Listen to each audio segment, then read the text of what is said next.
नमस्कार दोस्तों, आप सबका मेरे YouTube चैनल स्वागत है। तो आज हम एक शेयर की एनालिसिस करेंगे जो मुझे लग रहा है कि काफ़ी अच्छा शेयर हो सकता है इन्वेस्टमेंट के लिए। और जैसा कि आप लोगों को पता है कि मार्केट तो इस समय थोड़ा सा मतलब गिरा हुआ है, और ये जो गिरावट है वो हमारे एक्सपेक्टेशन के हिसाब से ही है। हमने अपने चैनल में पहले ही बताया था कि एक मार्केट में एक पेन बाकी है और वो पेन अभी निकल रहा है, तो आपको डरना नहीं है। और आज हम बात करेंगे जो ये मेरी वॉच लिस्ट है इसमें मैंने कुछ शेयर लगा के रखे हैं। तो आज हम बात करने वाले हैं सुप्रिया लाइफ साइंस की। तो इस शेयर को मैंने यहाँ पे ओपन कर लिया। तो यहाँ पे हम लोग इसकी फंडामेंटल एनालिसिस करेंगे। और फंडामेंटल एनालिसिस के साथ ही यहाँ पे मैंने इसका चार्ट ओपन करके रखा है। तो चार्ट में हम लोग एक बार देखेंगे कि चार्ट जो है क्या बता रहा है। तो जैसा कि देखो, ये चार्ट हमने जो है यहाँ पे एक चार्ट हमने ओपन करके रखा है, वीकली चार्ट है। तो आप यहाँ पे देखोगे कि ये कंपनी का शायद रिसेंट 2021 के लगभग आईपीओ आया था। और आईपीओ के बाद ये शेयर यहाँ पे देखोगे तो ये 587 का हाई मारा था। उसके बाद देखो कंटिन्यूसली यहाँ से गिरते हुए आया था। और वो गिरने के साथ ही ये कंपनी ने यहाँ पे मतलब 500 का शेयर 600 मतलब 600 का शेयर था बेसिकली। और 600 से देखो गिरते गिरते कहाँ गया था, 160, मतलब वन थर्ड लगभग 2/3 शेयर गिर गया था। उसके बाद ये शेयर देखो धीरे धीरे धीरे रिकवरी करते करते, और देखो कहाँ का हाई मारा, 838 का इसने हाई मारा। और प्रेजेंट में इसमें 597 रुपए के लगभग ये भाव इसका चल रहा है। लेकिन ये जो चार्ट लोग देखते हैं, वो चार्ट में आप इसको देखोगे तो ये राउंडिंग बॉटम का पैटर्न बनाया था। यहाँ से तो राउंडिंग बॉटम बना, ये राउंडिंग बॉटम, आप मतलब ये चार्ट को देख पा रहे होगे तो ये राउंडिंग बॉटम बना। और ये यहाँ से ब्रेकआउट ले गया था। और जैसे ब्रेकआउट हुआ था उसके बाद मार्केट में एक करेक्शन आ गया, और इस करेक्शन के चक्कर में शेयर भी गिर रहा है। तो अभी इसका जो प्रेजेंट भाव है 600 रुपये है। अभी इसको अगर हम अपने डेली के चार्ट पे लेके चलते हैं, तो डेली के चार्ट में आप देख रहे हो तो एक बहुत मतलब अच्छी तरीके से ये कंपनी मतलब बढ़िया से यहाँ पे देखो कंसोलिडेशन किया था। कंसोलिडेशन के बाद ये धीरे धीरे ऊपर निकल रही थी, और ऊपर निकलने के बाद इसमें एक जैसा कि अभी आपको पता है कि हमारे मार्केट में गिरावट आ गई, और इस गिरावट की वजह से हमारा ये शेयर भी काफ़ी मतलब गिर गया है। तो अभी ये कंपनी मतलब मुझे काफ़ी अच्छी लग रही है। और उसी के लिए पहले इसका फंडामेंटल एनालिसिस करते हैं। तो यहाँ पे ये हमने जीरोधा में इसमें फंडामेंटल एनालिसिस कर ले रहे हैं। तो यहाँ पे देखो आपको राइट में जो कॉर्नर है यहाँ पे लिख के आ रहा है इसका जो इस कंपनी की जो मार्केट कैपिटलाइजेशन है वो करीब करीब 4,800 करोड़, मतलब 5,000 करोड़ के लगभग मार्केट कैपिटलाइजेशन है। तो कंपनी मतलब स्मॉल कैप कंपनी है, यहाँ पे लिख के भी आ रहा है। और अगर हम यहाँ पे देखते हैं कि वाईटीडी रिटर्न कितने हैं, तो वाईटीडी मतलब जनवरी से अब तक ये कंपनी में करीब 20% की गिरावट हो चुकी है। तो जनवरी फरवरी मतलब 2 महीने में 20% की इसमें गिरावट आई है। एक महीने में देखोगे तो 4% डाउन है। तो एक महीने में 4% गिरा है, लेकिन मतलब ये जनवरी के महीने में बेसिकली 15% गिरा था। और अभी के महीने में केवल 4 से 4.5% गिरा है। तो ये इस कंपनी की बहुत अच्छी स्ट्रेंथ है, मतलब बता रही है कि मार्केट में देखो बड़े बड़े दिग्गज 4-4, 5-5, 15-15% गिर गए हैं। इवन कुछ कंपनियां तो 50%, 70% गिर गई हैं। लेकिन ये कंपनी केवल 4.5% डाउन है। तो ये इसके लिए काफ़ी मतलब पॉजिटिव है। दूसरा यहाँ पे अगर देखोगे 1 ईयर के हिसाब से अगर हम देखें तो आज भी ये कंपनी 75% मतलब प्रॉफिट दे रही है। मतलब अगर आप इसमें 100 रुपए लगाए होते तो अब आपके 175 रुपए भी हुए होते, 175। तो देखो इतनी मार्केट गिरावट आई है तो भी ये एक साल में 75% का रिटर्न दे रहा है। 3 साल में देखोगे तो 42% का रिटर्न है। और 5 साल में मतलब ये यहाँ पे दिख नहीं रहा, क्योंकि ये 5 अभी लिस्टिंग हुई है 2-3 साल पहले।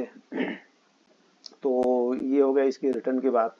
अब कंपनी के देखो पी देखोगे तो 27 का पी है, और सेक्टर का पी जो है इस समय दिखा रहा है 23.36। तो क्योंकि सेक्टर के पी से कंपनी का पी थोड़ा जा रहा है, तो कंपनी थोड़ी अभी महंगी है। और अभी गिरावट आ रही है, तो अभी ये जो पी है थोड़ा सा कंट्रैक्ट हो रहा है। और प्राइस टू बुक देखोगे तो 5.32% है। तो प्राइस टू बुक थोड़ा सा महंगा लग रहा है हल्का सा।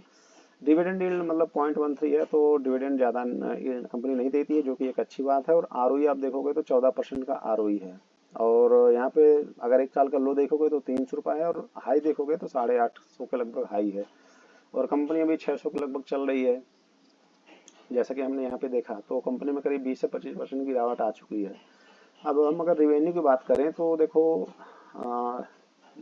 प्रोडक्ट तो इसका फार्मास्यूटिकल है, मतलब पूरा फार्मा सेक्टर की कंपनी है। लोकेशन के हिसाब से अगर हम जाते हैं तो यूरोप में इसका 40% का बिजनेस है, मतलब एक्सपोर्ट ज़्यादा है इसका। एशिया में 31% है एक्सक्लूडिंग इंडिया। तो इंडिया में मतलब इसने हटाया है, इंडिया का जो एक्सक्लूडिंग दिखा रहा है, अगर इंडिया के शायद ले लेगा तो शायद 31 वाला ज़्यादा हो जाएगा।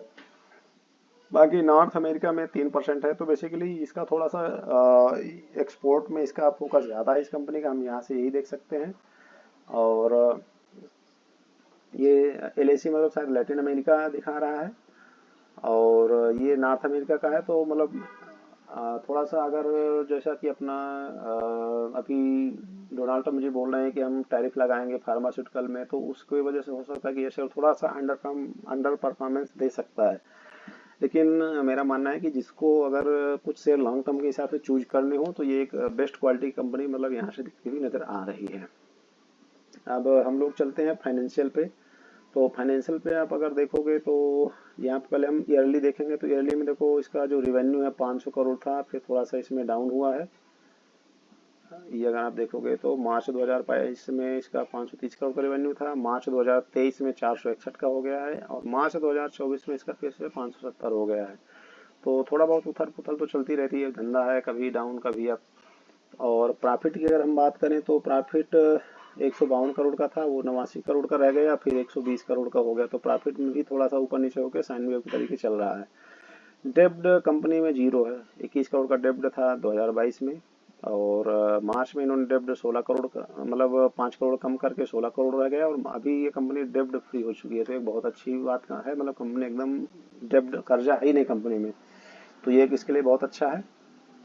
और अगर हम क्वार्टरली इसका रिजल्ट देखें तो क्वार्टरली में देखो सेल्स 140, फिर 166, 186, तो मतलब क्वार्टर ऑन क्वार्टर कंपनी बहुत बढ़िया काम कर रही है।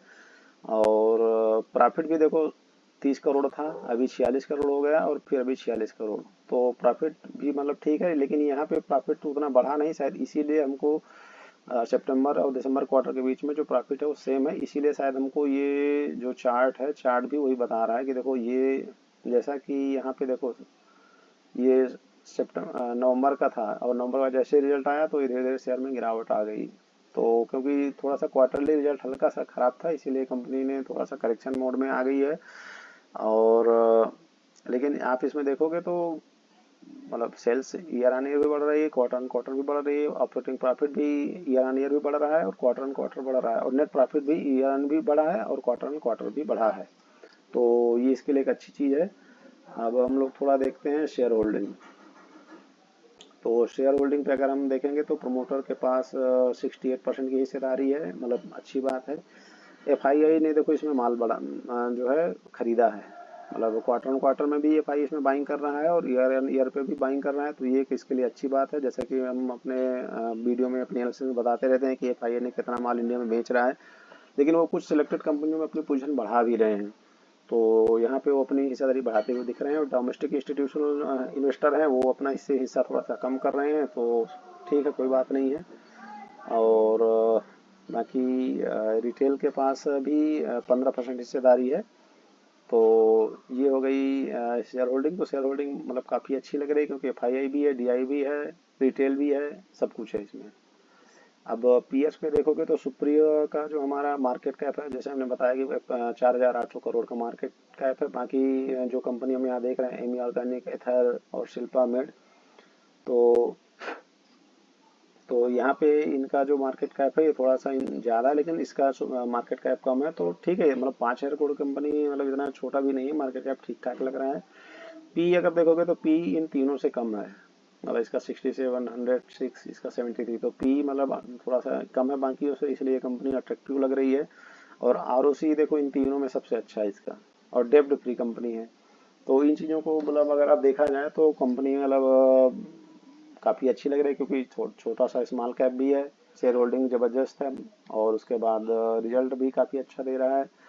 तो इसके हिसाब से मतलब कंपनी काफ़ी अच्छी लग रही है। और बाकी जैसा कि हमने देखा ओवरव्यू में भी हमने बताया कि काफ़ी अच्छा रिटर्न दे रही है। और चार्ट में अगर आप देखोगे तो चार्ट में भी मतलब मार्केट आप जिस हिसाब से देखो गिरा है मार्केट, आप करीब करीब 20% तो हमारा निफ्टी यहाँ से गिर चुका है, और ये शेयर भी ऑलमोस्ट 20% ही गिरा है, अगर आप मतलब अप्रॉक्सीमेटली बात की जाए तो। मतलब ये मतलब आउट परफॉर्म कर रहा है अगर आप देखोगे मार्केट को। तो इस कंपनियों को आपको, अगर आपका नज़रिया लॉन्ग टर्म है तो आपको ऐसी कंपनियों में जरूर इन्वेस्टमेंट करना चाहिए। और मुझे लग रहा है कि अगर आप इस शेयर को लेते हो तो इसका जो स्टॉप लॉस है वो आपको ये वाला लेवल लगा के रख लो, ये वाला, ये वाले हैं। जब ये कैंडल अगर ब्रेक हो, क्योंकि ये कैंडल के पास तो हम आ ही गए हैं, अब अगर एक दो दिन और गिरावट चली गई तो हो सकता है कि मतलब यहाँ तो मतलब बेसिकली अपना जो लेवल है वो ये है, मतलब ये 500 का लेवल आपको इसमें पकड़ के चलना है कि अगर 500 ब्रेक हो तो आपको टेम्परेरी एग्जिट होना है, नहीं तो ये शेयर आपको धीरे धीरे करके ऊपर मिलेगा।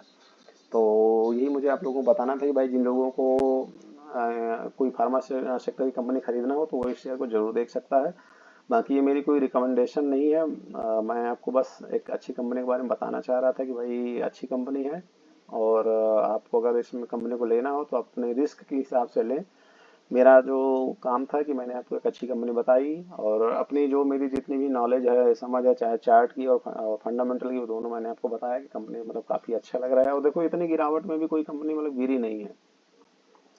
तो और अगर देखोगे तो इसका ये वाला सपोर्ट जोन यहाँ पे भी है, जो हमने वहाँ पे ये वाले कैंडल की बात की थी, तो वो देखो यहाँ से भी सपोर्ट दिख रहा है कि मतलब 500 का इसका स्ट्रांग सपोर्ट है। अगर ये 500 का लेवल ब्रेक करेगा तो ही इस पे मतलब प्रॉब्लम आएगी, अदरवाइज कंपनी को धीरे धीरे करके ऊपर निकल जाएगी।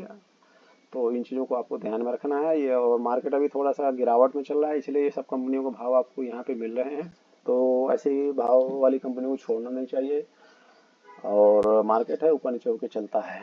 तो मेरा ही आप लोगों को बोलना था। तो आज के लिए इतना ही, और इस चैनल में जुड़े रहने के लिए आप सबका थैंक यू, धन्यवाद। जय श्री राम।